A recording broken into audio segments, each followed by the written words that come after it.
안녕하세요. 김호준입니다. 국정원의 심리전단이 문화예술인 블랙리스트를 작성한 데 그치지 않고 해당 문화예술인들의 이미지를 실추시키기 위해 공작을 벌인 것이 밝혀졌습니다. 배우 김성근, 김여진 씨의 나체 사진을 합성해 부적절한 관계, 육체관계 등의 문구를 넣어 인터넷에 유포한 겁니다. 일국의 최고 정보기관이 사람의 수치심을 가장 적나라하게 자극하는 방식으로 민간인들 공격한 거죠. 누가 했는지도 알 수 없고 그 출처도 알 수 없어서 당하는 민간인들로서는 저항할 방법조차 찾을 길이 없었죠. 그런데 국정원이 아무도 시키지 않은 일을 그냥 심심해서 했나요? 국정원이 이런 일을 한 목적은 자명합니다. 보수 정권의 비판적인 인사들을 사회 경제적으로 매장시키기 위해서 한 거죠. 제가 이해할 수 없는 것은 자신들의 정권을 유지하기 위해 최고정보기관을 이렇게 양아치 수준으로 부린 정권의 운영자들, 이명박의 한나라당, 박근혜의 새누리당, 그리고 지금의 자유한국당은 이 범죄에 대해 왜 아무런 사과도 안 하는 겁니까? 정당이 없어졌나요? 있는 것 같던데. 김호준 생각이었습니다.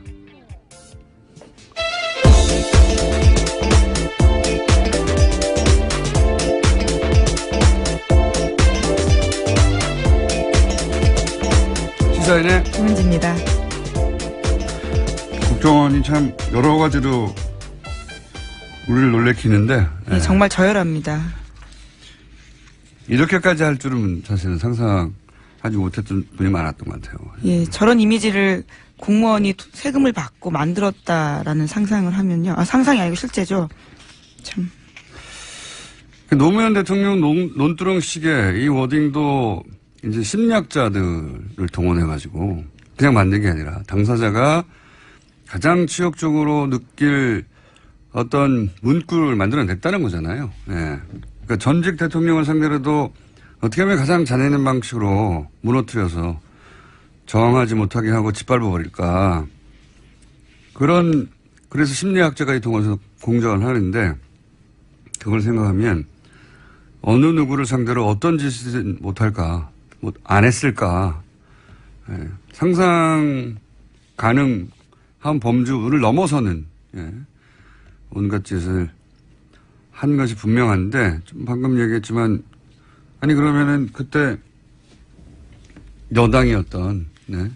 집권 세력이었던, 한나라당, 새누리당, 그리고 지금은 자유한국당. 여기에서 한마디 해야 될 거 아닙니까? 당연하잖아요.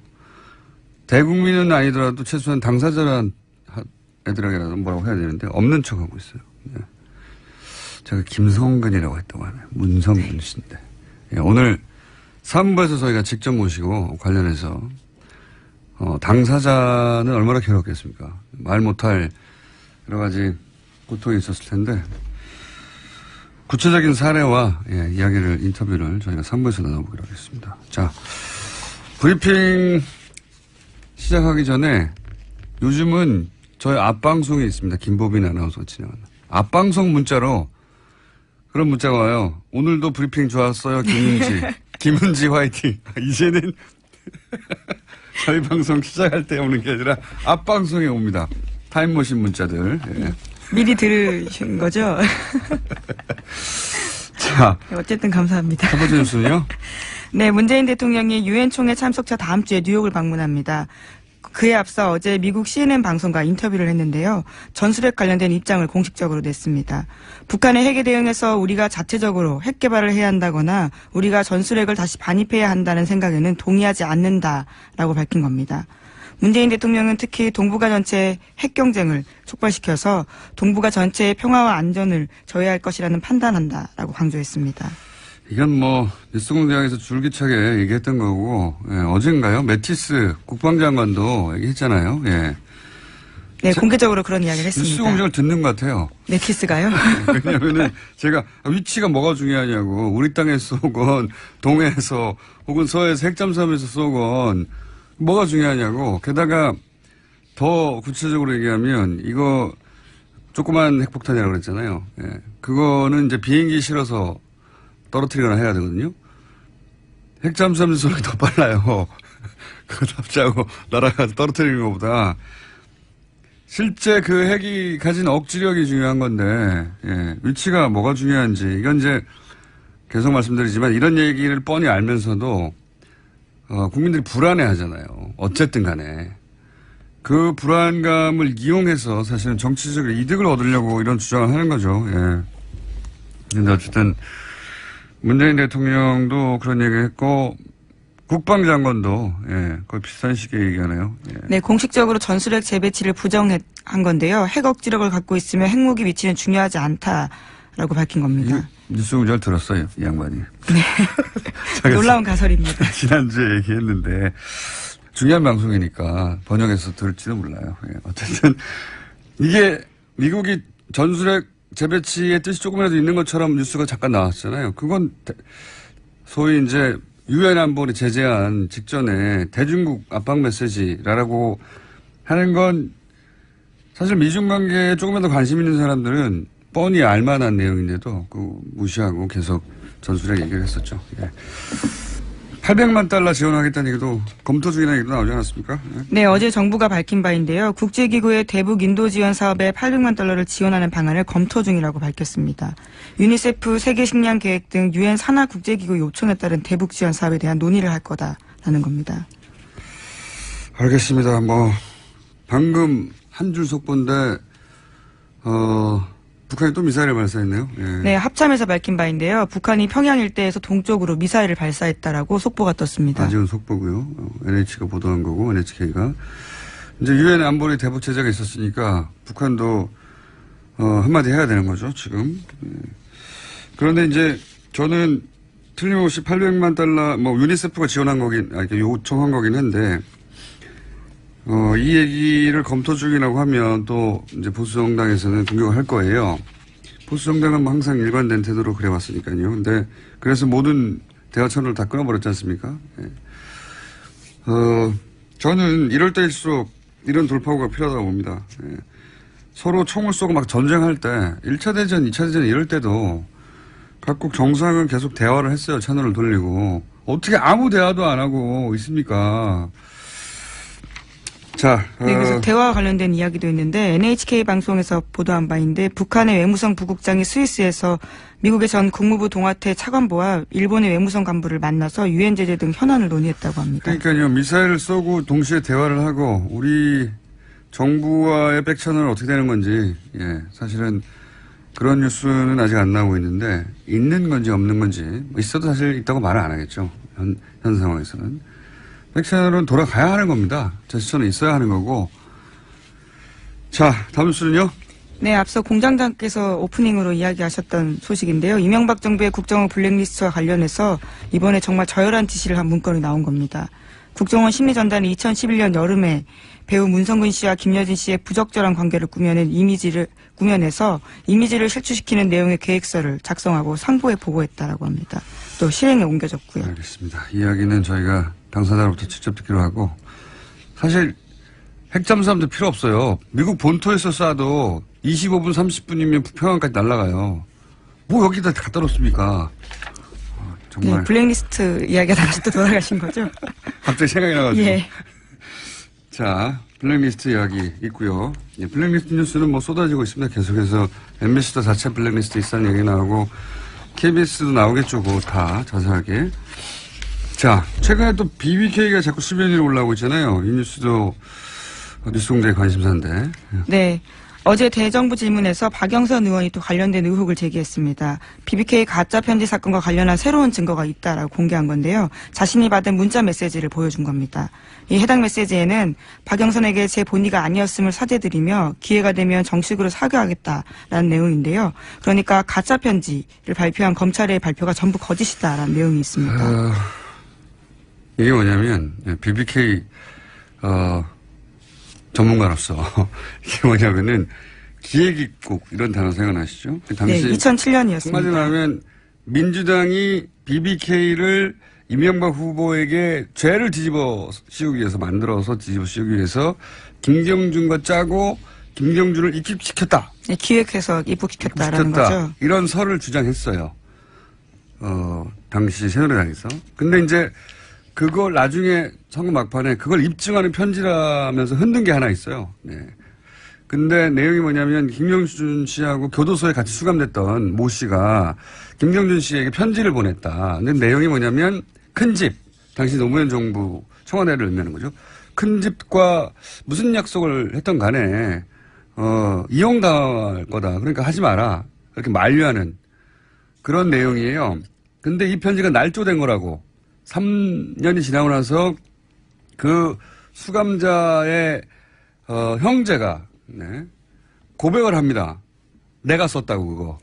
가짜 편지라는 네. 거죠. 근데 자기가 왜 썼냐 했더니 양모 씨가 뭐 언론에 보도했으니까 얘기하죠. 양승덕 씨가 초안을 만들어서 자기한테 줬고 자기는 그래서 그 편지를 마치 보낸 것처럼 국제우편 영수증 조작해가지고 만든 거라고. 그러면 이제 여기서 질문은 그 양모 씨는 대학교에 근무하는 그냥 대학교의 직원이었거든요. 무슨 정치권에 있는 분이 아니었어요. 이런 분이 이걸 왜 하지? 양모 씨가 이렇게 거대한 사건을 선거에 어떤 대선의 그 한복판에서 편지를 만들어냈다는 게 이해가 안 가잖아요. 그럼 누가 시켰을까? 당연히 이렇게 연결돼야 되는데, 그 편지를 전달받은 당시 김병진 이명박 후보 상임특보나 은진수 당시 클린위원회 팀장이나 그 편지를 공개하는 홍준표 클린위원회 위원장, 당시 홍준표 위원장이었어요. 모두 무죄가 났어요. 배우가 없다는 거죠. 예.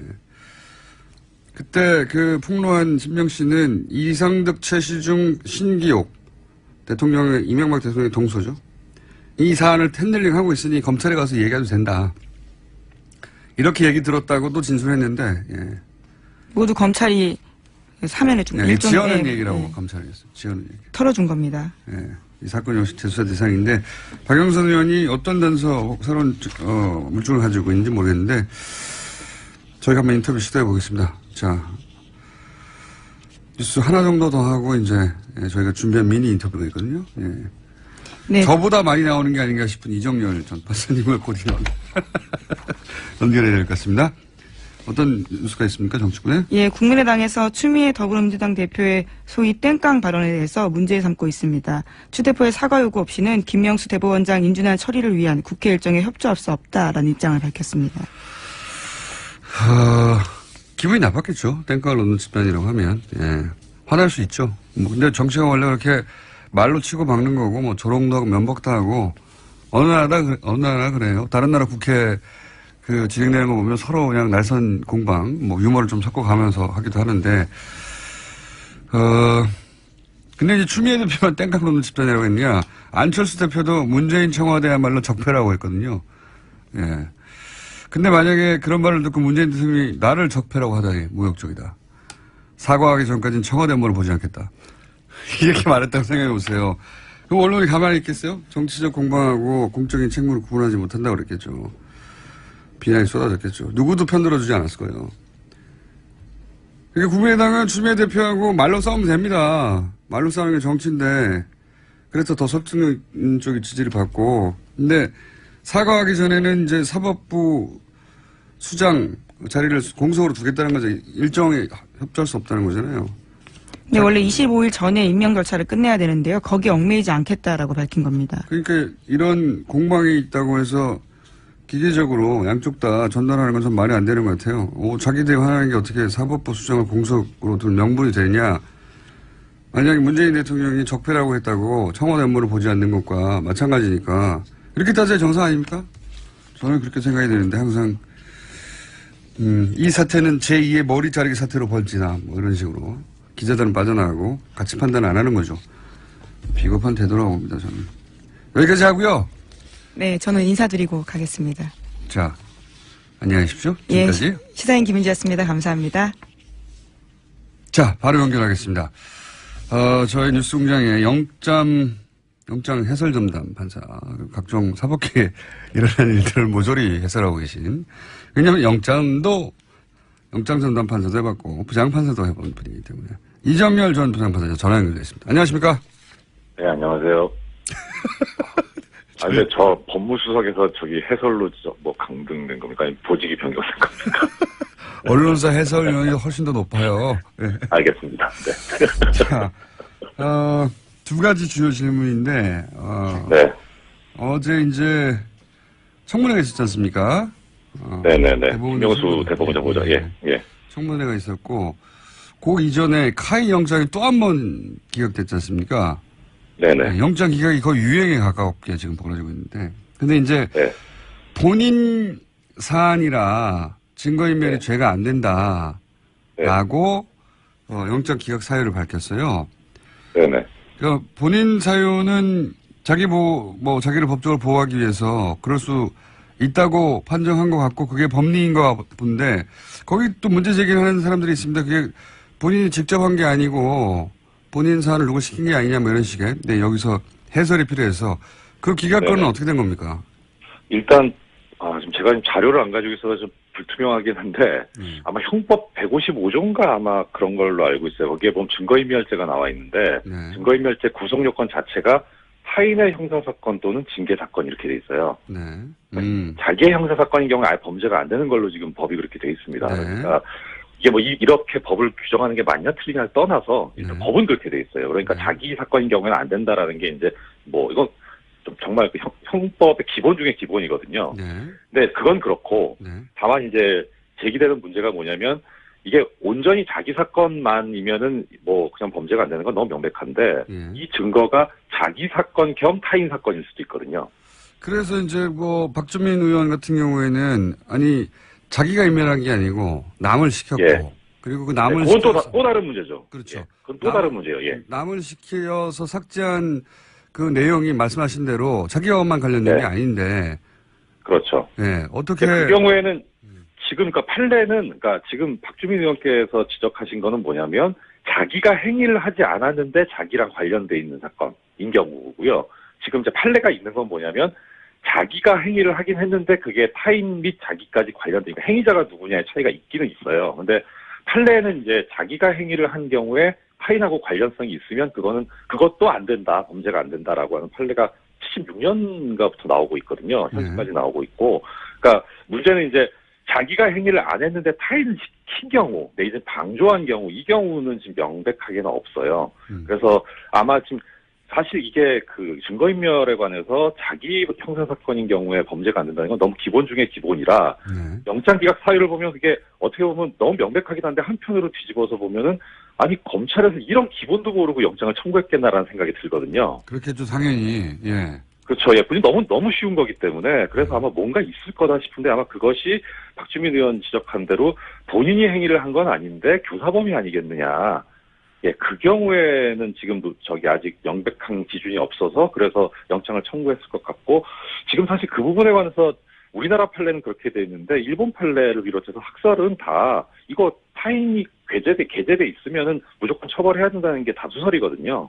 그래서 판례를 좀 바꿔봐야 되겠다는 생각을 한 건지 아니면 뭐 그 부분에서 판례가 명백하지 않으니까 기준을 세워봐야 되겠다라는 생각으로 한 건지는 명확하지 않습니다만 검찰 태도는 상당히 이제 좀 그 범죄 성립에 관해서 증거인멸이 상당히 중대한 범죄이기 때문에 넓게 좀 보자는 취지고 그리고 이제 법원 입장은 아직까지는 좀 소극적인 입장이 아닌가 뭐 그런 정도예요. 이게 좀 전문적인 부분이라. 자 판사님. 논란의 여전히 있습니다. 네. 예. 그러니까 술을 너무 많이 드시고 자료를 못 보니까 지금 언론만 얘기하시고 자료를 보실 때하고 자료를 어제 장재원 의원 하도 화가 나가지고 장재원 의원군요. 저희가 그건 장재원 의원과 인터뷰를 한번 요청해 보겠습니다. 네. 네. 판사님의 주장과 장재원 의원의 주장이 서로 엇갈리고 사마띠 아니하고 있기 때문에 저희가 그런 인터뷰를 요청한 다음에 네. 진행하기로 하고 예.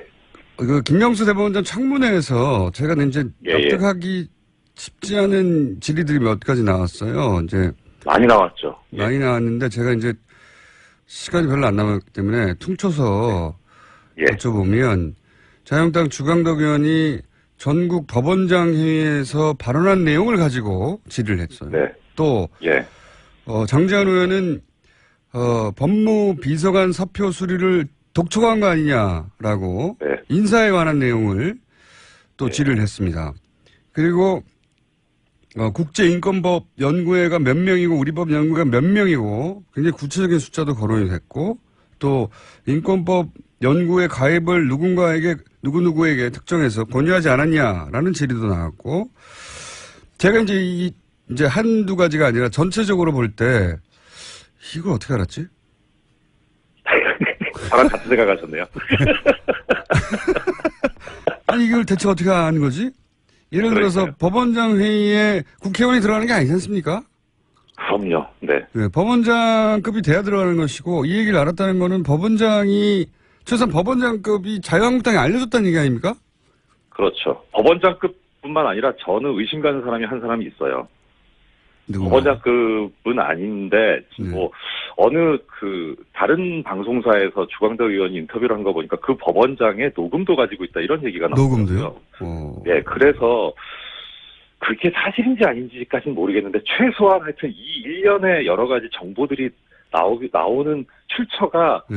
누구의 짐작은 가거든요. 이게 아닌데 뭐 증거는 없는데. 네. 예. 예를 들어서 이건 예. 사표 뭐 관련 이런 거는 그 인사를 담당하는 법원 행정처나 또는 네. 뭐 무슨 연구에 몇 명 있다는 거는 거기에 가입된 개인들도 모를 텐데 법원 행정처 같은 곳 아니면 전체적으로 그렇죠. 법원의 행정을 관리하고 정보를 관리하고 인사를 관리하는 이런 곳만 아는 거 아닙니까? 이런 정보를? 그렇죠. 맞습니다. 예. 아주 지당하신 말씀입니다. 그게 이런 사례도 있었어요. 어떤 판사 같은 경우에는 뭐 신문사에서 연락이 와가지고 뭐 이렇게 따지는데 예. 본인도 알 수 없는 본인의 자료들을 알고 있더라는 거예요. 그 신문사에서 질문이 그래서 이게 뭐 그 당시에 이제 얘기가 돌기를 행정처에서 다 흘린 거 아니냐 언론사에다가 그러니까 자기가 뭐 블랙리스트까지 모르겠는데 자기들 마음에 안 드는 판사에 대해서 뭐 좀 안 좋은 평가가 날 수 있게 흘린 거 아니냐 그런 소문이 되게 많이 돌았었거든요. 이것도 아마 일련의 상황 그 연장선상에 있을 거고 지금 공장장님 말씀하신 거 다 이 내용이 법원 행정처는 모르는 내용입니다. 그러니까 제가 몰라요. 30초밖에 안 남아서 여기서 끊어야 되는데 법원 행정처가 김명수 대법원장 임명을 막기 위해서 자유한국당에 자료를 준 거라고 보이는 정황 아니냐 이런 질문입니다. 10초 만에 답변해 주세요. 그런 생각이 들고 그리고 그 과정에 이 하여튼 누구지 제가 밝힐 수는 없는데 우리법연구회 출신입니다. 이 얘기한 사람. 저는 자, 그렇게 확신하고 있습니다. 요 문제 한 번 더 인터뷰하죠. 여기까지 하겠습니다. 네, 안녕히 계십시오. 네, 이정열 전 부장판사였습니다. 독일을 통일했던 헬무트 콜 총리를 이기고 1998년부터 2005년까지 독일의 제7대 총리를 역임했고 최근 문명국가로의 귀환이라는 자서전을 발간한 슈레더 전 독일 총리를 스튜디오에 직접 보셨습니다. 안녕하세요. Vielen Dank. Ich bin gern gekommen. 예, 저는 방한 기간 중에 택시 드라이버 영화도 관람하였고 또한 이 촛불 혁명에도 지대한 영향과 기여를 했다라는 말씀도 들어서 초대받는 것을 기꺼이 응했습니다. 독일 전직 총리로는 처음 와주셨기 때문에 대단히 감사드리고 더불어서 정치인 슈레드는 한국 언론에 소개가 된 적이 있지만 어떤 사람인지 자연인으로 한 번도 소개된 적이 없어서 저도 궁금해서 개인적인 질문부터 몇 가지 드리겠습니다. 첫 번째 드릴 질문은 제가 자료를 보다 보니까 중학교를 졸업하고 나서 소매상의 판매직으로 일을 하셨더라고요. 고등학교 진학을 안 하고. 왜 고등학교 진학을 안 했는지, 공부를 못 했는지. Nein, ich habe nicht gefaulenzt. 제가 공부를 못하거나 게을리하지는 않았습니다. 그런데 저희가 5형제였거든요. 그리고 저희 어머님은 전쟁 미망인이셨어요. 아하. 아버님이 2차 세계대전 중에 돌아가셨습니다. 따라서 당시에 저희 집안의 형제들은 모두 스스로 각자 해결해야 되는 상황이었죠. 학비를 부모로부터 기대할 수 없었고요. 또한 너무나 가난했었기 때문에 각자 형제들이 빨리 독립해야 한다. 스스로 벌어서 내 앞가림을 해야 한다라는 것을 저희는 너무나 다 잘 알고 있었습니다. 저는 야간 학교를 다니면서 소매상에서 일하면서 저녁에 공부를 하면서 독일에서 대학에 입학할 수 있는 입학 자격 시험에 합격을 하였는데요. 야간 학교 다니면서 취득한 겁니다. 말하자면 그래도 어느 정도 살만한 집안의 자녀라면 가지 않았을 그런 다른 길을 간 거죠. 제가 다른 길을 가기는 했지만 이것이 제 인생에 한 번도 해가 되었거나 어떤 불이익을 크게 끼쳤다라고는 생각하지 않았습니다. 저희 어머님이 저희를 사랑으로 키우셨고 또 무한한 자유를 주셨기 때문에 저는 저의 유년 시절이 행복했다고 생각합니다. 제가 자료를 보니까 22살이어서 대학 입학 자격을 얻으셨습니다. 그런데 변호사 자격을 취득한 건 1976년이에요. 그래서 따져보니까 대학 입학 자격부터 변호사까지 14년이 걸렸어요. 14년이. 그리고 그 사이에 뭐 하셨는지 전혀 없거든요. 20대 초반부터 30대 중반이 되는 14년 동안 무슨 일을 하셨는지, 14년 동안 계속 변호사 시험에 떨어진 건지. Ich habe ihn außerordentlich kurz studiert. 추측하시는 것보다 솔직히 저는 공부를 좀 잘하는 편이었습니다. 그래서 지금 14년이나 제가 떨어졌다가 고배를 마시고 공부만 했다고 생각하시는데요. 사실은 그렇지 않아요. 저는 독일에서 다른 학생들보다는 빨리 학업을 오히려 마친 편이었어요. 9개 학기, 즉 4.5년 만에 학업을 마쳤는데요. 저희가 가난했고 제가 돈을 빨리 벌어야 했기 때문에 오히려 공부를 여유 있게 할 수가 없었어요. 그래서 굉장히 빨리 공부를 마치려고 노력했던 편인데요. 시간이 이렇게 걸렸다는 것은 말씀드리면 4.5년 정도 9학기에 걸쳐 학업을 마치고 나서 독일은 일반적으로 실습을 합니다. 그래서 법원 시보로도 실습을 하고 로펌에 가서도 시보를 하고 또 검찰청에서도 시보를 하는 이런 실습 기간이 긴데요. 지금 76년이라고 하신 것은 제가 시험에도 다 이미 합격하고 로펌에서 말하자면 그 월급쟁이 변호사라도 일을 했던 그런 것들을 다 지나서 1976년에 제 법률 사무소를 낸 것이 76년이었다는 뜻이었습니다. 의심이 많으시니까 성적표도 보내드릴 테니까 청취자분들께 꼭 공개해 주시기 바랍니다. 1980년에 연방하원 선출이 처음 되셨는데 이때가 그러면 30대 후반이네요. 예. 정치를 왜 시작하신 건지. Das hat zu tun mit meiner Kindheit. 저희 집이 워낙에 가난하였습니다. 그러다 보니까 교육의 기회는 곧 힘이다. 교육만이 힘이라는 그런 생각을 일찍 했습니다. 그래서 저의 삶에 있어서 항상 누구나 무상 교육을 받도록 해야 한다라는 것에 제 정치 삶을 바쳤다고 해도 과언이 아닙니다. 그래서 가난한 집 아이들도 부모의 돈이 없어도 열심히 노력만 하고 교육을, 즉 대학 교육을 돈 없어도 받을 수 있는 기회가 있다면 부모가 가진 부에 관계없이 자기 삶에서 성공할 수 있다는 것. 그래서 저는 교육에 있어서 교육의 정의, 모든 사람에게 있어서의 무상교육, 이것을 위해서 헌신했다고 생각합니다. 즉 교육에 있어서의 이러한 정의를 세우기 위해서 필요한 것이 곧 정치였고 그래서 저는 정치인이 됐습니다. 본인의 이상을 본인이 직접 가능하다는 걸 보여준 셈이네요? 맞습니다. 예를 들어서 무상급식이나 무상교육을 해야 되겠다고 생각했던 정치인들도 많았을 텐데 결국 총리까지 되는 사람은 극소수에 불과하거든요. 그 극소수만 갈 수 있는 자리까지 갈 수 있었던 건 본인의 어떤 자질 때문이라고 생각하는지 그게 궁금합니다. Ich glaube, man braucht doch 첫째, Ehrgeiz. 야망이 있어야 된다고 생각합니다. 자기가 정말 되고 싶은 것을 열렬히 추구하는 그런 마음. 두 번째, 열정이 필요하죠. 다른 어떤 것보다도 나는 이것이 정말 되고 싶다 하는 열정. 그 다음에 세 번째는 커뮤니케이션 능력이라고 생각되는데 커뮤니케이션은 사실 정치에서 가장 중요한 자질이라고 볼 수도 있습니다. 왜냐하면 정치라는 것이 사람을 이해하고 사람과 소통해야 되고 그들을 감지할 수 있어야 되는데 이것은 탤런트라고 생각합니다. 그리고 제가 지금 말씀드린 이 모든 것들은 태어날 때 갖고 태어나는 것이라기보다는요, 정치적인 삶을 하는 그 프로세스 과정에서 자연스럽게 배워나가고 생겨나가는 일종의 프로세스라고 생각합니다. 네. 본인에게, 이건 남들보다 나한테 특별히 있는 유난한 능력이다. 그런 거를 느껴본 어떤 본인의 자질은 없는지, 요건 내가 너무 잘하는 것 같아. 그런 게 없었는지. Nein, das kann ich ja nicht machen. 이것만큼 내가 이러하지라는 표현들은요, 자화자찬이라고 생각합니다. 사실 자화자찬은 해서는 안 된다고 생각을 하고요. 타인과의 비교도 항상 부적절하다는 생각을 갖고 있는데요.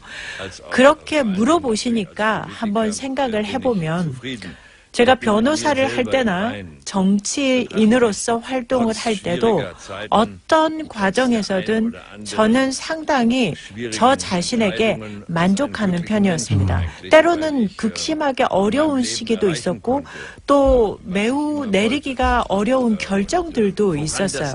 그래서 그렇게 고심하고 괴로운 순간들에서도 저는 제 자신을 항상 나는 행복한 사람이다 라고 느끼는 마음이 있었어요. 왜냐하면 저는 제가 되고자 하는 말씀드린 제 꿈을 이루었고 그것은 제가 항상 원했던 것이었기 때문에 그것을 이루었다라는 그런 어떤 만족감 또는 행복하다는 생각을 갖고 있었습니다. 저 스스로한테 족하다라는 생각을 갖고 있었습니다. 그건 제가 보기엔 부모님 감사드려야 할 것 같은데, 낙천적이고 긍정적이고 자존감이 강하고, 예. 저도 그래요. 저도 그런데 그거는 물려받은 겁니다. 생각해보면. 예. 독일 총리를 하셨으니까 이 질문을 드리지 않을 수가 없습니다. 이제, 분단 국가인 우리로서는 독일의 통일을 굉장히 부러워하는데, 이 우리 한반도 문제에 있어서 예를 들어서 가장 강력한 영향을 미치는 미국은, 통일을 표면적으로는 지지한다고 하지만 남한에는 실제로 그동안의 역사를 보면 실제 통일을 지지했었다면 뭐 북한과 평화협정을 맺고 그리고 북한의 체제 보장을 약속해서 이 평화적인 환경을 오랫동안 지속될 수 있는 평화 환경을 만들었어야 하는데 지금 뭐 60년 이상 평화협정을 맺지 않고 있기 때문에 이 남북의 긴장 관계를 군사적으로, 경제적으로, 전략적으로 미국 이익에 부합되도록 활용한 측면이 있어 보이거든요. 근데 독일은 이런 미국이나 혹은 반대하는 영국이나 혹은 프랑스, 우리도 일본이나 중국이나 미국이 있는데 어떤 전략으로 돼 있는가, 어떻게 통일로 이끌어가는데 그 주변국들을 통일을 지지하도록 만들었는가 이런 게 궁금한 겁니다. 예. Ich glaube, dass die 영국, 프랑스, 네덜란드 이런 유럽의 국가들에 있어서 일단 중요한 것은 나토 동맹 체제라는 것이 하나가 있습니다. 그런데 전체적으로 볼 때 유럽은 당시 독일의 분단을 통해서 또는 구동구권 소련 이런 체제 하에서 사실 유럽이 분단되어 있다가 소련 동구권이 무너지면서 유럽이 통일이 돼버린 거예요. 이 역사적인 사실이 먼저 선행된 거죠. 그러다 보니까 영국 같은 경우도 대처 총리가 엄청나게 의구심을 갖고 여기에 반대하고 그랬죠. 그런데 전체적인 대세라는 것이 이제 유럽이 통합이 됐다. 유럽의 분단이 극복됐다라는 것이 대세였어요. 그러다 보니까 미국도 물론 통일된 유럽의 이해관계가 있었을 겁니다. 그것이 경제적인 이유든 정치적인 이유든 이해관계가 있었겠죠. 또는 러시아에 대해서든 어쨌든 어떤 이유든 간에 역사적으로 유럽이 통합된 이 큰 흐름이 있었고 그다음에 헬무트 콜 총리가 통일을 밀어붙인 거죠.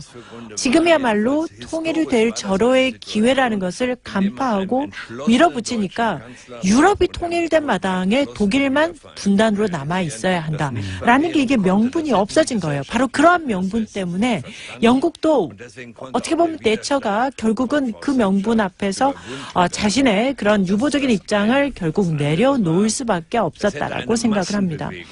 두 번째는 구동독에서 사람들이 대량 탈출을 시작한 겁니다. 헝가리라든지 이런 다른 동유럽 국가들로 그냥 국경을 넘어가 버린 거예요. 그래서 구동독에 있는 사람들이 이렇게 대량 탈출을 할 때 서유럽권에서 다들 굉장히 놀라는 상황이었거든요.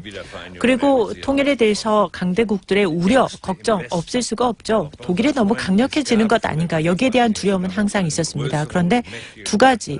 통일된 독일이 유럽연합의 일원으로 남는다. 즉 유럽이라는 큰 집에 통합된 한 일원으로 남는다는 것. 이 메시지가 중요했고요.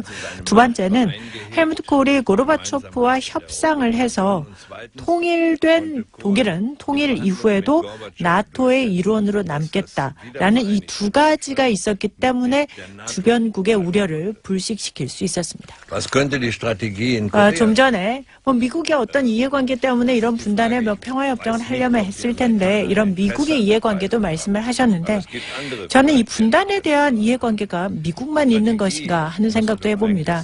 자, 그렇다면 이 분단을 극복하기 위해서 한국에는 어떤 일들이 일어나야 하고 한국은 무엇을 해야 할까 하는 생각을 해보면요. 저는 이 한반도 문제라는 것은 주변 3강국, 중국, 러시아, 미국, 이 3개 대국이 공동 보조를 해야만 가능하다고 생각합니다. 최근에 그 북한 제재 안보리 결정에서 보듯이 이들 국가들이 공동 보조를 해야만 뭔가 이루어질 수 있다는 건데요. 즉 안보리에서 제재가 타결되기는 했습니다만은 이 3개국이 중국, 러시아, 미국이 진정한 공동 보조의 전략을 가지고 있는가에 대해서 생각해 볼 필요가 있겠습니다. 미국의 트럼프 대통령이 만일에 계속해서 중국에 대해서는 경제적인 압박을 가하고 러시아에 대해서도 고립 정책을 편다면 어떻게 이 두 강대국과 미국이 공조할 수 있을까요? 이들이 이 3개국이 라이벌 관계를 계속해서 유지한다면 한반도 문제에 있어서 장기적인 관점의 합의 또는 공조는 쉽지 않아 보입니다.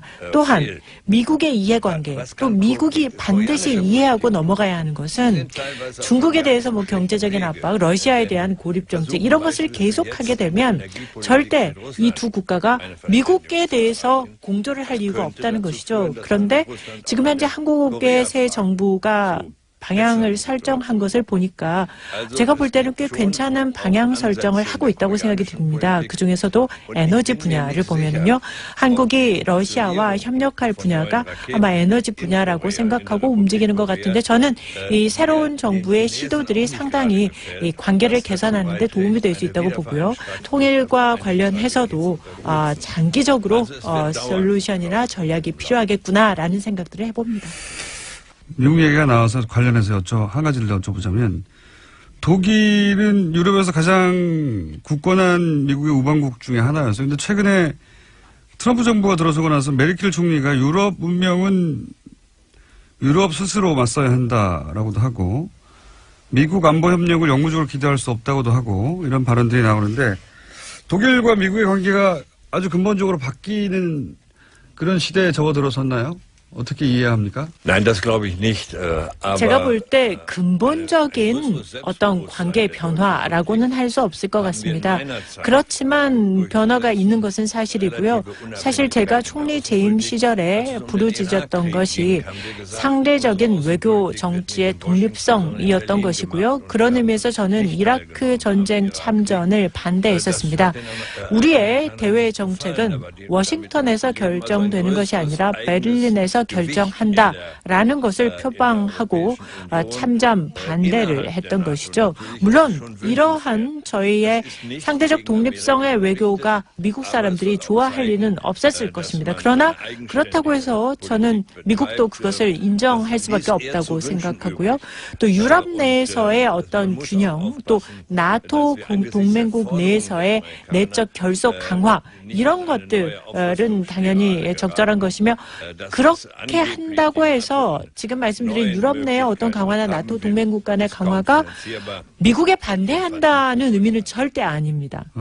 미국과의 관계가 근본적으로 변한다기보다는 독일의 독립성, 외교의 독립성 이게 이제보다 더 강조되어야 한다는 게 총리님 시절의 이야기였고 실제 그런 방향으로 가고 있다 지금 이런 거네요. Leider nicht mit aller Konsequenz. 안타깝게도 지금 다 그렇지는 못했습니다. 독일이 미국에 대해서 상당히 많은 것들을 이미 다 양보하고 가고 있는 부분들이 있다고 생각하고 러시아와의 관계에서도 그런 것들이 있고요. 이 부분은 외교 정책에 있어서 어떤 더 자신감, 당당함, 스베레너티를 가지고 할 필요가 있다라고 생각을 하는 건데 미국이 대체 뭘 원하는지를 지금 아무도 알 수가 없다는 겁니다.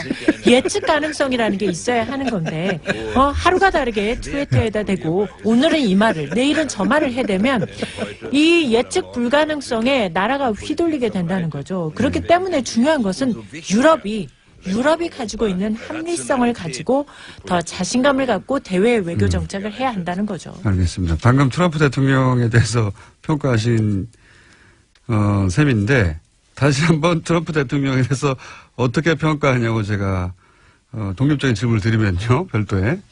George W. Bush, die Politik. 조지 W. 부시 대통령의 미국 정책을 제가 한 정책은 아니죠. 그런데 부시는 대화를 할 능력이 있는 사람이었죠. 역량이 있는 참모진이 있었고 부시 대통령이 역량 있는 참모진의 얘기에 귀를 기울였다는 겁니다. 그런데 트럼프의 경우에는 모릅니다. 내일 무슨 정책이 나올지 모르고 이 문제는 전 세계 최대 강국이 슈퍼파워가 내일 어떤 일을 할지 예측 불허하다라는 것이 전 세계 국제 정세의 문제인 거죠. 그래도 그나마 안도는 미국의 대통령 임기가 4년이어서 그나마 안도를 합니다.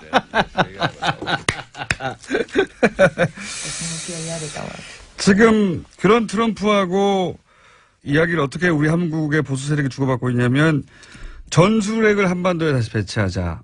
그리고 트럼프 역시 그런 가능성이 있을 수도 있다. 이런 언급을 내비치고 전술핵을 한국에 다시 갖다 놓는 얘기를 하고 있는데 물론 현 정부는 반대하고 있습니다. 전술핵 재배치가 이 북핵 문제를 해결할 수 있는 해법이라는 주장에 대해서는 어떻게 생각하십니까?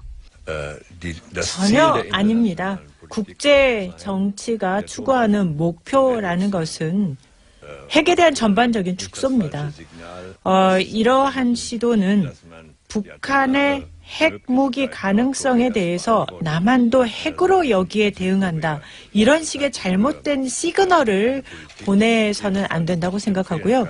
또한 새 정부가 한국 정부가 여기에 반대한다고 하니까 이것은 아주 잘 결정하신 것으로 판단됩니다.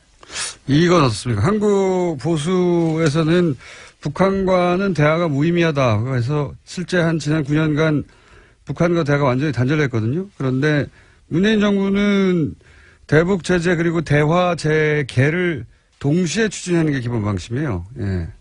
이런 문재인 정부 대북 기조에 대해서는 어떻게 생각하십니까?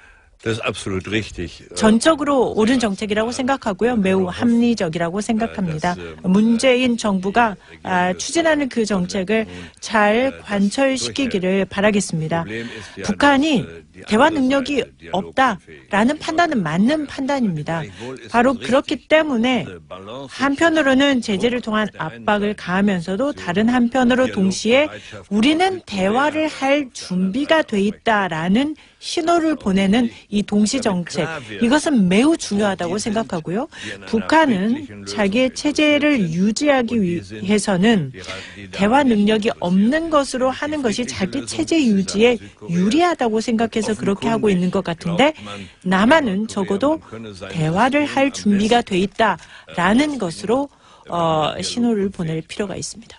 마지막으로 시간이 없으니까 문명 국가를 귀한 이 책은 어떤 독자에게 필요한 책인지. Ich denke, diejenigen, die sich für 저는 정치의 꿈을 가진 분이라면 누구라도 읽어볼 만한 책이라고 권해드리고 싶습니다. 특히나 오늘날에 우리가 민주주의 사회를 유지하고 그리고 깨어있는 민주주의 사회를 미래에도 원한다면 젊은이들이 정치에 관심을 갖고 또 참여해야 합니다. 그런 의미에서 오늘날의 정치가 나아갈 방향 그리고 깨어있는 민주주의의 수호 이런 것에 관심이 있는 사람이라면 누구나 읽어보면 좋지 않을까 싶고 특히 그러한 정치에 참여하고자 하는 의지가 있는 사람이라면 도움이 되지 않을까 생각해 봅니다. 알겠습니다. 감사하고요. 그리고 아마도 4번 의원하고도 총리가 되는 법. 궁금한 분들도 이 책을 읽으시면 좋을 것 같습니다. 감사합니다. Vielen herzlichen Dank. 네, 슈레드 전 총리 출연 다시 한번 감사드리고요. 네, 베를린에서 다시 만나겠습니다.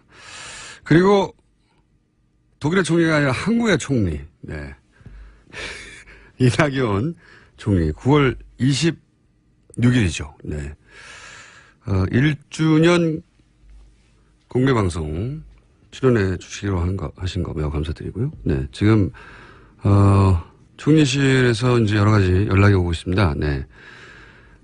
저희가 잘 준비해가지고, 9월 26일 날 아주 많은 분들이 올 거거든요. 네. 멋진 방송 그때 보여드리도록 하고, 최현도 총리하고 제가 찍은 사진, 네, 저희 페이스북에 올라갈 수도 있습니다. 웃깁니다. 3부에서 뵙겠습니다. 국정원이 문성근, 김여준 씨 사진을 합성하는 공작을 했다는 게 밝혀졌죠. 그 당사자, 피해자 문성근 씨 직접 스튜디오에 나오셨습니다. 네. 안녕하십니까? 네, 안녕하세요. 네, 방송에서 이렇게 뵈니까 어색합니다. 예, 이렇게 좋은 데서 하는지 몰랐습니다. TBS가 이사를 오고 나서 네, 시설이 굉장히 좋아졌습니다. 예. 남산에 있을 때 한번 가보셨어요? 그랬었죠. 남산에 있을 때는 다 쓰러져 갔잖아요. 그게 국정원 건물이었죠. 과거의 국정원물. 예, 거기서 고문당한 사람 많습니다.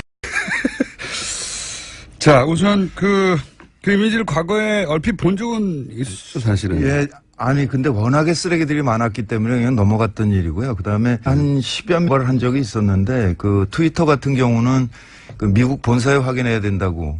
그러니까 할 수 없다라고 하면서 빼고 뭐 이래서 확실한 사람들이니까 그 시위에 나와서 발언하는 사람들 있잖아요. 그 사람들만 고발한 적이 있었죠. 트위터 본사에도 요청하면 범죄 연루된 게 확실하면 예. 해줘요. 아, 당연히 그렇죠. 예. 핑계를 댄 것이고. 예. 근데 국정원이라는 게 명확하게 밝혀지고 나서는 무슨 생각을 하셨습니까? 믿어지지 않는 거죠. 뭐. 믿어지십니까, 이게? 아니, 저는 사실 일베 중에서도 개쓰레기들만 하는 집단이에요. 그러니까 삐 여기 예 그렇죠. 아니 당사자 입장에서 그렇게 말할 정도로 아니 그러니까 그게 아마 해외 토픽에 지금 좀 나오지 않았을까 싶은데 그 최순실 때 라스푸틴 얘기했었잖아요. 네. 아마 그만큼 충격으로 받아들이지 않을까 그런 생각이 듭니다. 그러니까 그게 이제 뭐 일반 네티즌들이 이렇게 했다 이런 모르겠는데 그렇죠. 네. CIA가 했다. CIA가 유명 배우 둘을 합성해가지고 그거 목적은 부시 정권을 지키기 위해서 했다. 이러면은 완전 전 세계 해외 토픽이죠. 그 일베 정권이 계속 이어지는 거 아닌가라는 생각이 들어요. MB 정권의 성격이 일베였다면 그들이 이제 그런 공작으로 정권 재창출한 거죠. 그 일베 계속 이어졌고 그다음에 지금 뭐 새누리당 비상대책위원장이니까 그 양반이 청년들에게 일베 열심히 하라 그랬잖아요. 자유한국당. 네. 네. 그런 심성으로 지금 그 양반들이 한쪽 정치 세력을 맡고 있다는 게 참담하죠. 자, 여기까지는 공식적인 논평이었고요. 실제 본인이 어떤 피해를 당했는가 네. 그 사이에 왜냐하면 그거는 공작의 일환이었을 뿐 실제 생업을 지고 흔들었잖아요. 그 8년 전부터 방송 출연이 안 된다는 거를 알았기 때문에 뭐 괴롭지는 않았어요. 그냥 뭐 그런갑다. 뭐 괴로워하시던데 사석에서는. 집 팔았어요. 집 있었으니까 뭐 먹고 사는데 문제 없는 거고. 네, 집을 팔아서. 네. 네. 근데 웃으면서 얘기하지만 집을 집 팔았어 그러시다고. 저 그 단독주택 멀쩡하고 갖고 있었거든요. 지금 오피스텔로 옮겼으니까 뭐 충분하고요. 근데 저는 괜찮은데 저 때문에 딴 사람들이 피해받는 게 힘든 거죠. 그러니까 참여정부 때 제가 영화나 뭐 드라마나 뭐 이런 거 출연을 좀 했었는데 모든 회사가 세무조사를 받았으니까요. 출연했던. 제가 출연했으면 이제 출연료를 줬을 거 아니에요. 그러니까 제 통장에 돈을 보낸 회사는 모두 다 세무조사를 하더라고요. 그러니까 그 양반들한테 정말 미안하잖아요. 참네. 네. 저도 사실 겪은 게 있기 때문에 좀 이해가 가는 게, 뭐 예를 들어서 티셔츠를 저희가 팔았어요. 회사에서. 아무것도 아니거든요. 네. 정말 영세한 업체예요. 조그마한. 거기도 세무조사를 했었으니까 문성근 씨를 출연시키고 출연료를 입금했던 모든 회사가 다 세무조사를 다 했다. 했죠. 근데 그거 잘 모르고 초반에는 그러니까 뭐 8년 전, 9년 전에, 10년 전에는 초기니까 잘 모를 수 있잖아요. 그래서 그때 섭외돼서 출연했는데 나중에 예를 들어서 방송국에서 난리가 나가지고 그런 적도 있지 않습니까? 그 CJ가 갖고 있는 케이블 회사인데 OCN이라고 그래서 이제 처용이라는 드라마를 10부작이었어요. 계약을 하고 4부까지 찍었는데 그다음부터 출연이 없더라고요. 근데 나중에 보니까 그 연출이 임찬익이라는 친구였는데 그 친구가 4부까지 찍고 일부를 편집해서 이렇게 제출했더니 저를 통으로 편집하라 그러더래요. 인물을 빼버리라고. 그러니까 인물을 빼면 스토리가 완결이 될 수가 없는 거예요. 근데 빼라 그러니까 이 친구가 4부까지 찍었는데 그건 어떻게 그러면? 그러니까 4부까지 찍은 거 몽땅 다 빼버린 거죠. 근데 그러니까 이 연출이 그렇게 못한다 나는. 스토리가 안 맞는다 이게. 네. 그러고 버텼어요. 걔도 잘렸죠. 근데 그 친구에 대해서 진짜 저는 기가 막힌 게 신인이고 그 연출이라는 사람들은 연출하고 있는 동안에만 수입이 발생하거든요. 그러니까 나중에 저한테 와서 저 선배님 이렇게 됐는데 정말 어쩔 수 없이 뺐습니다라고 얘기를 해도 나는 양해를 했을 거예요. 그 친구를. 네. 그 감독을. 네. 네. 근데 수입도 없는 자가 그걸 덜프덕 거절하고선 잘리더라고요. 그래서 설마 계약이 됐고 이미 4편까지 찍었는데 감독까지 교체하겠나 싶었겠죠. 그리고 또 한 번은 미안했겠죠. 당연히. 네, 그 친구는 저에 대한 의리를 지킨 건데 본인이 날아갔군요. 참 묘한 게 그 이후에 보면 CJ가 그걸 통편집해서 이제 한 다음에 그때부터 지금까지 저한테 단 한 번도 양해의 말을 한 적이 없어요. 아, 미안했다. 그때 어쩔 수 없었다든가 아니면 누구 한 사람을 보내서 이렇게. 그러니까 그 일이 벌어졌을 때 이걸 문제 삼으려면 문제 삼을 수 있었을 거 아니에요. 뭐 팟캐스트도 많고 그러니까 제가 나가서 얘기를 하면 되는데 사실은 CJ가 뭐 회장도 구속돼 있고 몸도 아프다 그러고 그래서 사정이 그렇겠지.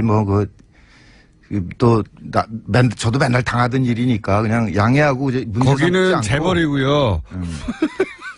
아니, 그래서 양해하고 넘어갔는데. 누가 누구를 챙겨줄 이 사람들이 아닙니다. 아직도 얘기가 없는 거예요. 아직도. 예. 야, 이게 일종의 또 다른 갑질이죠. 네. 자기 고통은 자기 고통이고 자기가 남에게 준 고통은 아무런 관심이 없는 거니까. 그리고 인정해야 되니까. 그때 그랬다는 걸. 그럴 수는 있는데 그래도 이건 비공식입니다. 그러면서 술자리에서 조용히 얘기를 할 수 있을 거 아니에요. 충분히. 그렇다고 이제 문정은 씨가 그거를 공개하고 폭로할 분이 아닌데. 왜냐면 이 얘기도 지금 처음 하시는 거 아니에요? 사실. 그렇죠. 네. 그런 일을 겪었음에도 불구하고. 근데 지금도 이 방송을 들으신 실제 관계자 여러분은 공식적으로는 아니어도 소주 한잔 하시면서 푸시면 좋겠고. 본인이 직접 그렇게 해서 입은 직접적인 피해만 따지더라도 수익이 당연히 급감하지 않았나요? 그 소득 신고를 못하는 해가 많죠. 그렇게 되면 집을 팔아버렸고. 넉넉해요. 괜찮아요. 근데 이제 제 경우는 사실은 이제 유신 때부터 이어진 일이고 넉넉한데 요즘 왜 밥을 안 사십니까? 이렇게. 지금 이제 출연하고 그러니까 밥 사야죠. 고기 먹읍시다. 최근 몇 년간 지금 밥을 안 사시더라고요. 근데 저는 괜찮은데. 물어보면 집 팔았다 그러고 계속. 늦봄 문익환학교라고 있어요. 대한학교인데. 네. 전남 강진에 있는데 그걸 동아일보가 한번 무슨 종북학교 이런 식으로 그런 취지로 엄청나게 큰 지면으로 씹었어요. 근데 그거가 소송에서 이제 늦봄학교가 이겼는데 이기면 뭐합니까? 이미 전파된 건 전파된 거고 그래서 지금도 그 학교가 충격을 못 벗어나고 있어요. 그러니까 학생 수도 줄어들고 있고 그다음에 대한학교 경우에는 잘 아시겠지만 그 선생님들이 그냥 헌신하는 거거든요. 거의 최저생계비 수준에 받고 버티고 있는데 그분들이 이렇게 알아눕지를 못해요, 애들 때문에. 그냥 이 화를 지금도 만나면 그 얘기를 하는데. 씨를 말리는 씨를. 완전히. 그런 거죠. 주변, 본인은 당연하고, 그리고 본인에게 그런 출연료를 줬던 사람도 당연하고, 주변 그러니까- 완전히 씨를 말리는 거죠. 그러니까 이미지를 더 씌워서 하는 게 효과적이라는 거를 그 대중심리학적으로 분석을 한 거겠죠. 그러니까 그 사진 조작이나 이런 것도 이게 말이 안 되는 짓이긴 하지만 그것을 본 사람들에게 이게 잔상으로 남아서 무의식에 이렇게 침투하는 작전이었을 것이다 이렇게 생각이 되고. 국정원이 무슨 심심해서 만들었을 리도 없고. 그렇죠. 예. 네, 다 계산이 된 거죠. 논두렁식이라는 말도 심리학자를 동원했다고 하니까. 예. 아, 그랬죠. 그랬다는 걸 보면 대중 이미지가 굉장히 중요한 배우들을 어떻게 다시는 복귀하지 못하게 만들까. 명계남 씨가 복귀가 참 쉽지 않은 게 그 양반 경우에 바다 이야기가 좀 전 국민이 다 아는 것 같아요. 그러니까 그때 지금 되돌아보면 그 한나라당 의원이 그 국회에서 면책특권으로 그걸 발언을 했거든요. 요약하면 명계남 씨가 바다 이야기, 소위 이제 도박, 예, 거기서 도박 뒷돈을 게임. 받아가지고 그 돈으로 문성근 정치에 진출하라고 뒷돈을 정치 자금이 그거다 이렇게 뭐 정권 재창출을 위한 자금을 마련했다 이런 거였죠. 네, 전체적으로는. 그래서 이제 그 중에 저도 뭐 수백억을 했다는 얘기가 수백억. 있었는데 수백 그게 어디 있어요? 그러니까 그 명계남 씨 얘기는 저 스위스 은행 비밀번호를 까먹었다 그러더라고요. 그 친구는 임플란트 할 돈도 없거든요. 그러니까 이거는 풀어줘야 돼요. 그래서 검찰에 출두하면 그거는 꼭 물어보려고 그럽니다. 근데 아마 자료가 너무 많아서 지금 못 찾을지도 모른다라는 생각도 들고요. 그게 이제 그러니까 탄핵 국면으로 들어가면서 파기를 시작을 했을 거 아니에요. 근데 그 옛날 건 안 했을지도 모른다. MB 정권 시절 거는. 그 흔적이 좀 남아서 지금 나오고 있는 건데. 네, 그런 거죠. 예. 그래서 이제 문정근 씨가 그럼 10년간 뭐 했냐? 주로 등산했어요. 그래서 제가 종아리가 굉장히 단단하고요. 평상시에 어디 뭐 하시냐고 산이에요, 산. 피톤치드가 너무 풍부해. 막 이러면서. 산에 항상 가 계셨고, 예. 네. 평상시복이 항상 등산복이었습니다. 그래서, 예. 부른 사람이 없기 때문에 부르지 않는 산으로 가는 거예요. 산에 많이 가셨고, 그 시절 얘기하자면 문화부 장관을 지냈던 이창동 감독님의 이야기도 하지 않을 수가 없습니다. 그분도 물론 그분이 영화를 더디게 만드는 스타일이기도 한데 영화를 만들기 위해서 지원 요청을 한 적이 있잖아요. 네, 그때 그 시라는 영화죠. 그거는 특히 이제 영화진흥위원회는 그 해외 유명 영화제에서 수상한 사람들에게는 조금 더 지원을 하는 게 있습니다. 네, 그렇겠죠, 당연히. 예, 네. 마스터스 그런 식으로 해가지고. 근데 그때 임권택 감독하고 이창동 감독이 냈는데 두 명을 뽑기로 돼 있었거든요. 둘을 했는데 되니까 이제 또다시 심사를 했다든가 그래요. 그래서 당연히 되겠죠. 당연히 됐는데. 시나리오를 빵점을 줬죠. 근데 그 작품이 깐느에서 시나리오상을 받았어요. 그 난리가 난 거죠. 어떻게 깐느가 상 준 거를 빵점을 줬냐 그래가지고 영진이가 그때 뒤집혔었고 네. 그때 영진이 현장 했던 친구는 그것 때문에 그랬는지 그 직후에 아무튼 돈 받아먹고 깜빵 갔죠. 뉴라이트의 이데올로그 같은 사람이었는데. 그러니까 이창동 감독의 시나리오는 사실 얘기가 그전부터 많았습니다. 시나리오 너무 좋다고. 기가 막히죠. 네, 너무 좋다고. 실제 그게 입증돼서 깐내에서 시나리오상도 받았는데 이제 이창동 감독을 지원을 하지 않을 명분을 찾아냈는데 못 찾겠으니까 점수를 매길 때 시나리오를 빵점을 줘가지고. 예. 그때는 이제 그게 블랙리스트였는지 몰랐던 거고. 몰랐죠. 그냥 마음으로는 알고 있었죠. 그러니까 그 참여정부 끝나고 MB정부가 그 참여정부 때 관계했던 사람들 전체를 다 수사를 했다고 그러거든요. 그래서 문화부에서는 이제 이창동 명계남 이렇게 집중 대상이었고 그때 모든 통장을 다 털었고요. 그런데 그 시가 떨어지는 거 보면서 심하게 압박을 하는구나. 그거를 느꼈죠. 근데. 장관은 워낙 이런 사안에 대해서 말을 안 하시는 분이라 누구한테 가서 하소연을 하거나. 네, 안 하죠. 네, 안 해서 그냥 아주 크게 불거진다기보다는 대중들은 그런 일 있었구나 하고 정도 넘어갔는데 영화계에서는 뭐 말도 안 된다고. 근데 지금 이제 블랙리스트 때문에 그 피해 사례도 사실 연기자나 진행자들 중심으로 나오지 감독들은 잘 안 나오는데 감독들 경우에 거절하면서 시나리오가 좀 부족합니다. 이래버리거든요. 그러니까 할 말이 없어요. 네, 그러니까 할 말이 없어지는 거죠. 거기다가 이제 그 모태펀드라는 거 있잖아요. 네. 그거를 산자부 쪽에 있던 거를 영화 쪽에 끌고 들어온 게 접니다. 제가 영진이 부위원장을 한 100일 한 적이 있거든요.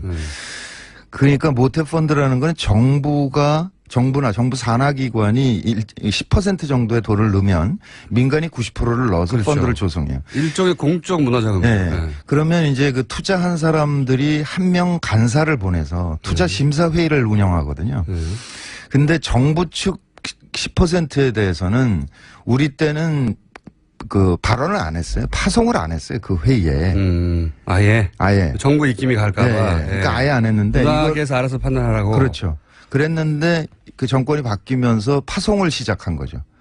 그래서 이를테면 그 영화에 송강호가 들어가 있다 그러면 송강호 러닝 개런티가 이렇게 많아. 그냥 그 한마디를 하는 거예요. 그 사람이. 그럼 눈치를 딱 채는 거죠. 그래서 딴 사람들은 원하지 않는구나. 네. 그거 빼버리는 거죠. 송강호 씨 정도 되는 그런 레벨의 배우들도 그런 불이익을 알게 모르게 당했습니까? 변호인 이후에 그 친구 한 2년 당했죠. 근데 그 친구는 워낙에 이제 그 티켓 파워가 크니까 네. CJ가 안 하면 네. 워너가 하는 거죠. 네. 그 워너 브라더스가 투자하고 뭐 봉준호는 넷플릭스랑 했잖아요. 그러니까 일종의 국부 유출이죠. 그러니까 우리가 생산을 해야 되는데 우리가 생산을 거절해 버리니까 그 컨텐츠가 외국 자본가로 넘어가게 되는 거죠. 가장 최고 수준의 배우나 감독들도 그랬으니까 문성근 씨를 날리는 건 어렵지 않았겠죠. 예, 뭐 간단한 문제죠. 그냥 전화 한 통이거나 뭐 헐리우드에서 픽업할 배우는 또 아니었지 않습니까?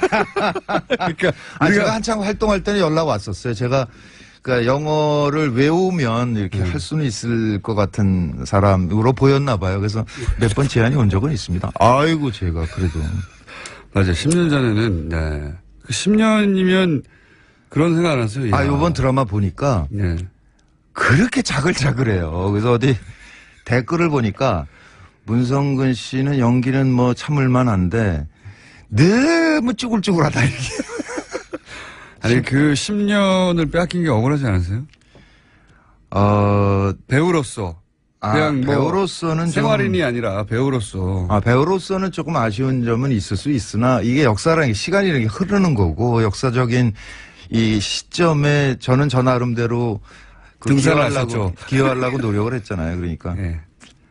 그것을 영광으로 생각하죠. 네, 그 역사를 등산과 함께 보내시고. 자, 그런데 이게 이제 그런 피해, 지금 말을 기억나는 대표적인 것만 하셨는데 네. 그런 세월 동안 실제적으로 피해를 입었고 그리고 본인뿐만 아니라 그런 피해를 입은 사람들의 명단도 나왔고 아마 그 명단 이 또 다른 명단이 있겠죠. 1차 명단이죠. 그러니까 대한민국에서 80명만 했을 리가 없지 않습니까? 그렇죠. 김어준도 없던데요.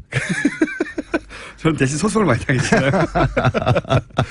근데 그 분들이 그렇게 사실 정부 국가에 당한 것이고 그리고 경제적으로도 손실을 입었고 한 사람 인간으로 자연인으로 생활도 잃었고 그리고 배우로서의 직업적인 전망도 잃었고 너무 많은 걸 잃었지 않습니까? 네. 그리고 그게 국가의 부당한 폭력이었기 때문에 이제 소송을 하겠다고 선언하셨잖아요. 실제. 그럼 민형사상 소송을 다 하실 생각이세요? 네, 다 해야죠. 사실 박근혜 블랙리스트 보면 문화부까지 내려간 거는 확인이 된 상태잖아요. 특히 이제 문화부 직원들은 자기 장관 날아가고 뭐 국장 날아가고 그러니까 열받아가지고 그 차징을 하고 있었던 거고 네, 그 덕분에 지금 이제 김기춘 씨랑 깜빵을 간 문화부 건데. 장관들이 큰 역할을 했죠. 그렇죠. 그런데 지금 MB 블랙리스트는 국정원에서 만들어졌다는 사실만 수사 의뢰가 된 거거든요. 근데 그 이후에 그게 어떻게 실행됐느냐를 따져봐야 될 거 아니에요. 하나는 문화부를 통해서 영진이로 뭐 번역원에 우리 그 뭐 예를 들면 황석영 선배 이런 거는 번역 지원을 안 했거든요. 그런 식으로. 네, 그런 식으로. 꼼꼼하게 했어요. 아주. 예, 그 내려간 게 있고 또 하나는 KBS, MBC 같은 공영 방송이 있고요. 출연 못하게 하고. 또 한쪽에는 SBS나 뭐 CJ나 이런 그 민영 방송들이 있는 거잖아요. 그리고 영화에는 투자사가 있고 제작사가 네. 있고 각각으로 다 압박이 내려갔는데 지금은 맨 위에 상층부에 만들어졌다는 사실만 수사가 되고 있는 네. 거죠. 그러니까 이게 방송사의 대개 본부장이나 사장한테 직접 하거나 본부장한테 하거든요.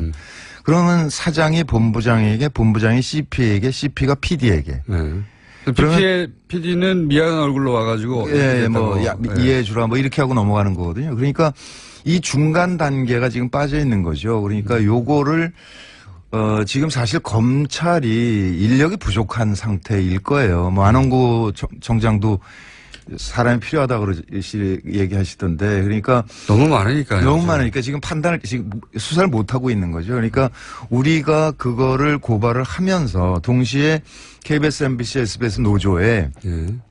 이거 나중에 검찰에서 수사 받지 말고 예. 그냥 스스로 알려달라. 예, 정보를 취합을 해봅시다 우리가. 그러니까 나는 뭐 본부장한테 들었다. 본부장이 누구는 안 된다고 하더라. 그런 거 조각조각을 모으면 전체 그림이 만들어지지 않겠냐. 그렇겠네요. 예. 그렇게 해야 이 수사도 그러니까 속도가 붙을 것이고 또 하나는 검찰이 지금 손이 못 미치고 있기 때문에 이거를 우리 쪽에서 좀 근거를 좀 만들어서 수사가 편하게 만들어주자. 이거 좋은 아이디어신 게 네. 수사를 받아본 입장에서는 검찰도 그런 일정을 잡고 그 해당 PD나 혹은 본부장을 연락해서 언제 나오냐 조율하고 굉장히 시간이 오래 걸리거든요. 그렇죠. 예. 예.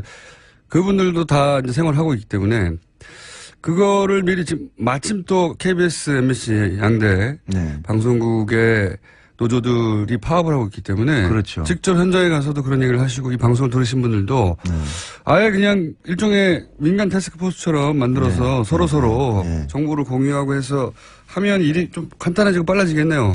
정보도 많이 모이고. 네, 지금은 일단 민변에 김용민 변호사가 붙었고요. 그다음에 최동욱 변호사께서 예, 변호사라 그러니까 되게 이상하네. 네.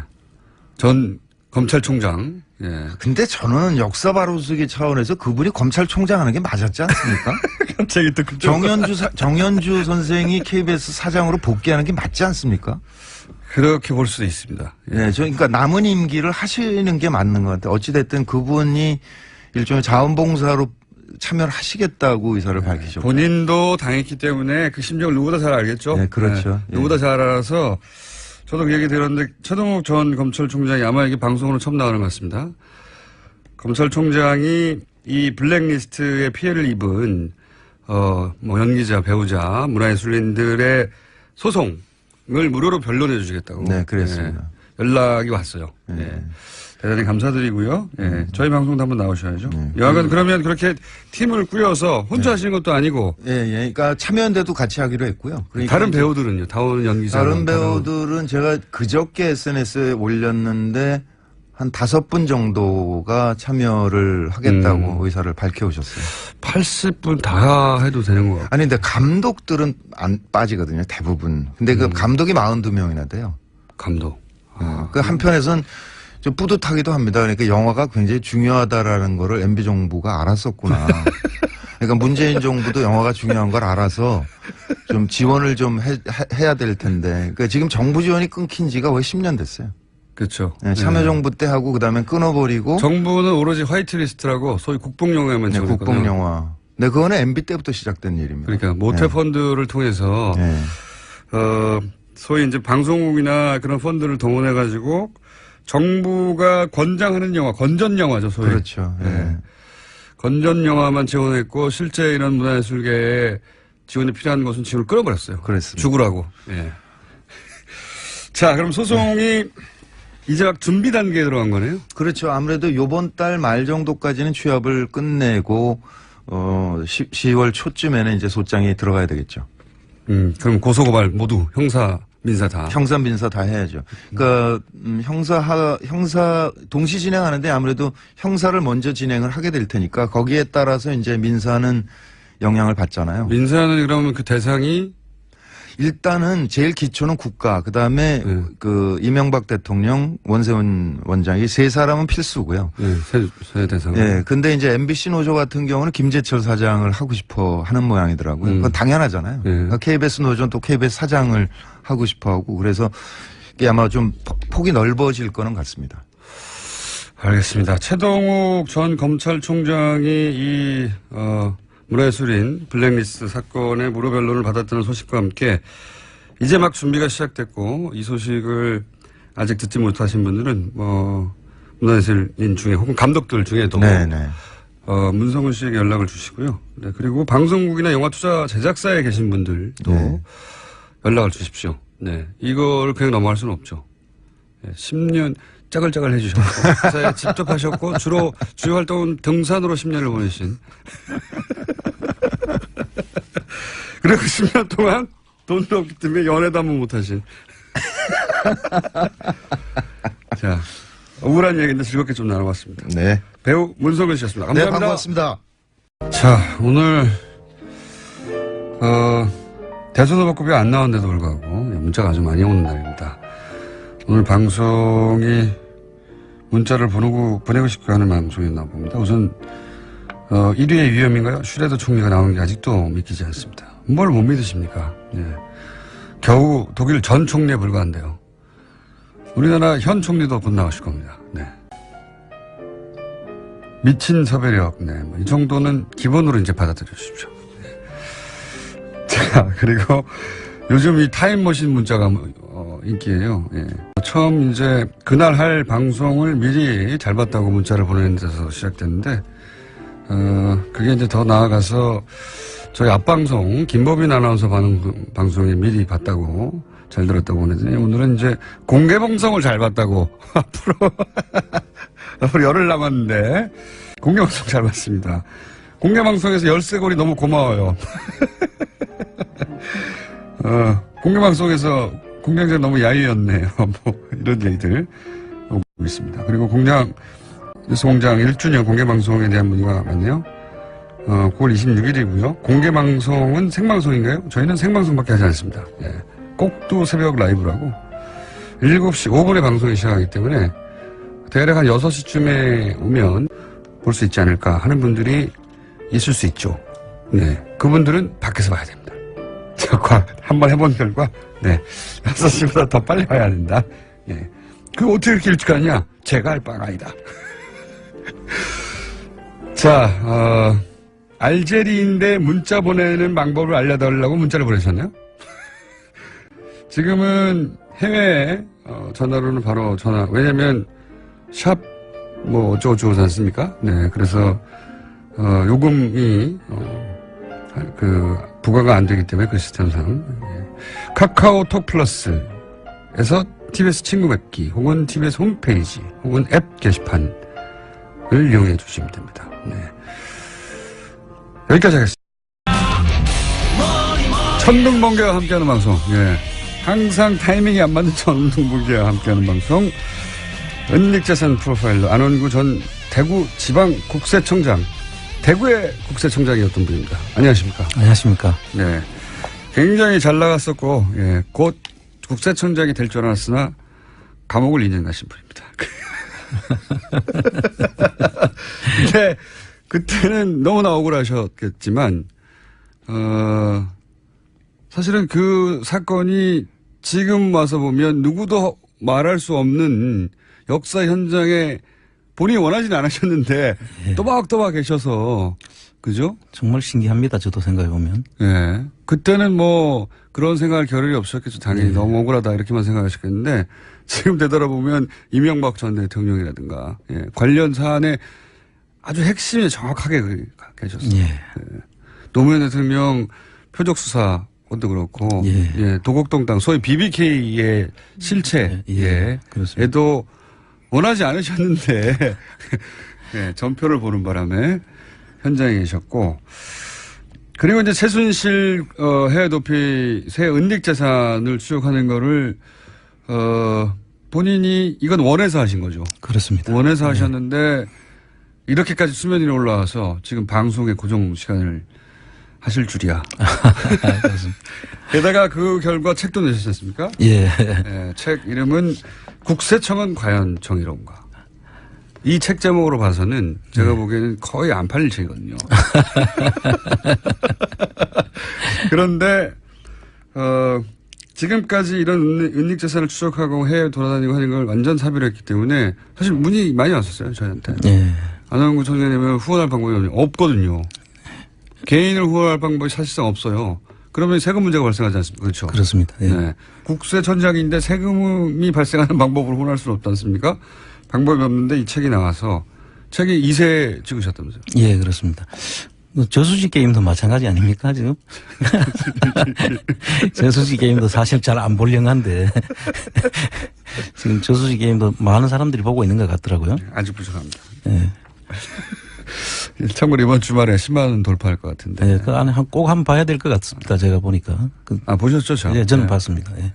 잠깐 제가 그 영화를 홍보해달라고 말씀드릴 수 없고. 예. 네. 무슨 내용이든가요?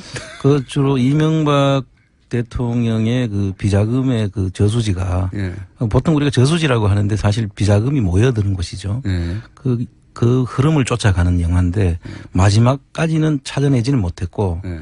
그 다음 그 전 단계까지는 지금 거의 접근한. 이제 보시기에 전문가로서 이 정도면 찾을 수 있겠다 싶지 않으세요? 그렇습니다. 예. 네. 이제 수사기관이 나서야 할 부분만 남았거든요. 공권력을 가진 기관에서 네. 직접 나서면 저는 가능하다고 봅니다. 그리고 좀 스릴이 좀 넘치지 않습니까? 그걸 실시간으로 쫓아간 거기 때문에. 그렇습니다. 예. 하지만 아직도 배가 고프다. 예. 예, 저희는 배가 고픈 상황이고. 영화는 다큐가 흔히 이제 진지하기만 하고 재미없는데 굉장히 재밌습니다. 사실. 예. 2세, 네. 자, 번개 이 정도 나오죠. 2세인데. 저기 핑계 또. 왜냐면 이런 책들은 출판됐는지 모른 채 보통 주변인들이 사고 끝나거든요. 보통. 제가 사실은 이 책을 내기 전에 이명박 정부 그 당시에 네. 제가 잃어버린 퍼즐이라고 네. 요즘 퍼즐 지금 맞추는 거지 않습니까? 네네. 사실. 그때 잃어버린 퍼즐이라는 책을 냈었습니다. 얼마나 그 당시에. 나왔습니까? 그 당시에 한 5천 건 정도 지금 그때 나간 걸로. 그때 5천원, 하긴 사건이 핫했으니까. 아마 그 당시에 국세청에서 그걸 다 사들였지 않는가 싶어요. 그런데 그 이후에 지금 전혀 이야기가 되지 않는데 사실 그 안에 모든 지금 이야기하는 내용들이 다 상세하게 적혀 있습니다. 그 책도. 그런데 그 책들이 시중에서 본 적이 없는데 저는. 그렇습니까? 그래서 저도 이상하더라고요. 나가기는 꽤 나갔는데 그게 네. 어디로 갔는지 사람들이 모르는 거예요.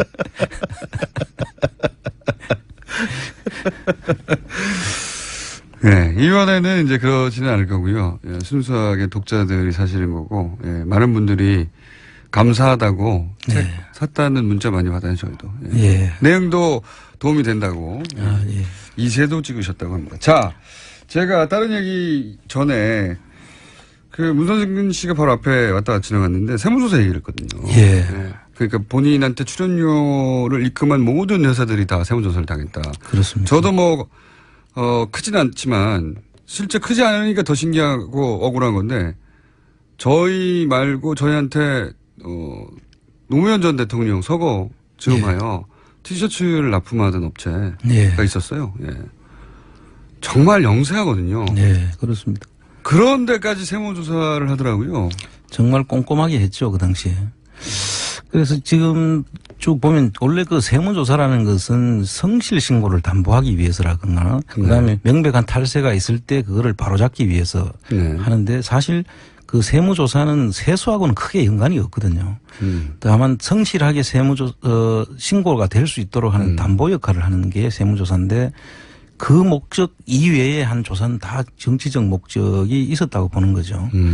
근데 실제로 밖에서는 세무조사를 알지를 못해요. 아니, 그러니까 항의를 할 수 없는 게 보통 이런 일을 겪으면 이렇게 작은 데를 뜬금없이 갑자기 그러니까 그 회사가 10몇 년 됐는데 단 한 번도 받아본 적이 없을 만큼 명세하고 아주 조그만 곳이에요. 근데 갑자기 저희한테 티셔츠를 납품하라고 받았거든요. 근데 항의를 할 수가 없는 게 세무서가 국세청에서 세무조사를 한다는데 뭐라고 항의를 합니까 일반인들이. 그렇습니다. 그래서 이 조사 대상자 선정 과정과 조사를 하는 방법과 그 조사에 대한 결과 조치 이 부분들을 저희들이 전문가들이 상세하게 살펴봐야만 이게 정치적 세무조사구나 라는 걸 알 수가 있거든요. 국세청만 아는 거죠. 그렇죠. 국세청 안에 내부자만 알 수 있는 겁니다. 그 밖에서는 다 그냥 포장을 하죠. 뭐 아까 문성근 선생 얘기에 의하면은 거래처를 하는데 기업들은 다 세무조사를 받을 수도 있다라고 생각하지 그렇죠. 않습니까? 예. 그러니까 그 속에서 어떤 연유에서 그 선정이 됐는지 그럼 조사를 어떤 방식으로 했는지 그것들을 우리가 깊이 살펴볼 수 봐야만이 그 내용을 알 수가 있죠. 그럼 국세청이 스스로 밝히기 전까지는 알 수 없는데 국세청이 스스로 밝힐 리가 없지 않습니까? 그렇습니다. 그래서 지금까지 사실상 수면 위로 하나도 안 떠올랐던 거죠. 그 유명한 태광실업 세무조사도 예. 정상적인 세무조사였다고 포장을 하지 않았습니까? 그러니까요. 표적 세무조사를 하면서 교차조사다.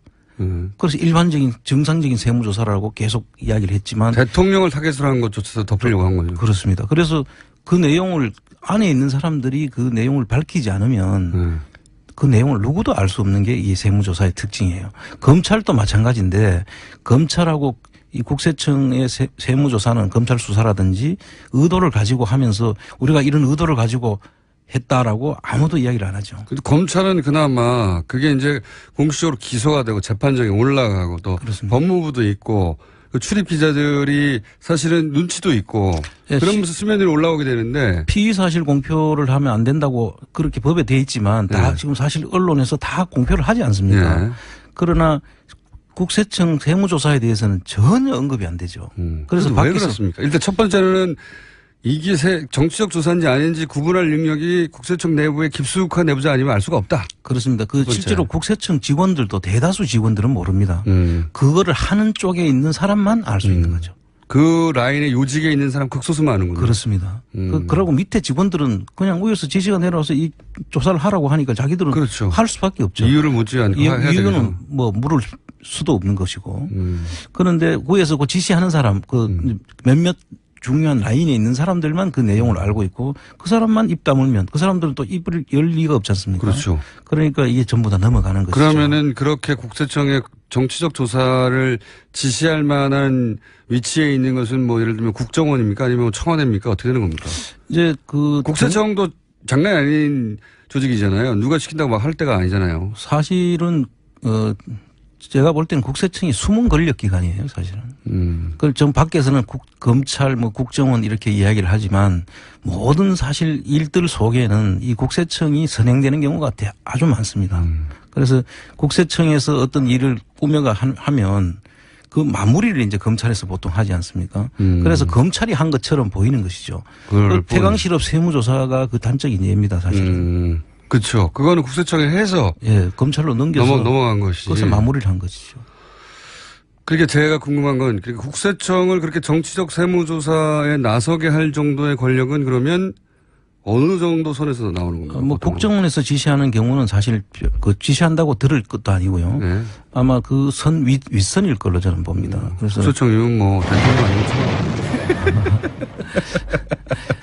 청와대라고 봐야 되겠네요. 그렇습니다. 예. 정치적 세무조사라고 분명하게 드러날 정도의 것이면 국세청도 그 사정기관 아닙니까? 그렇습니다. 네. 예.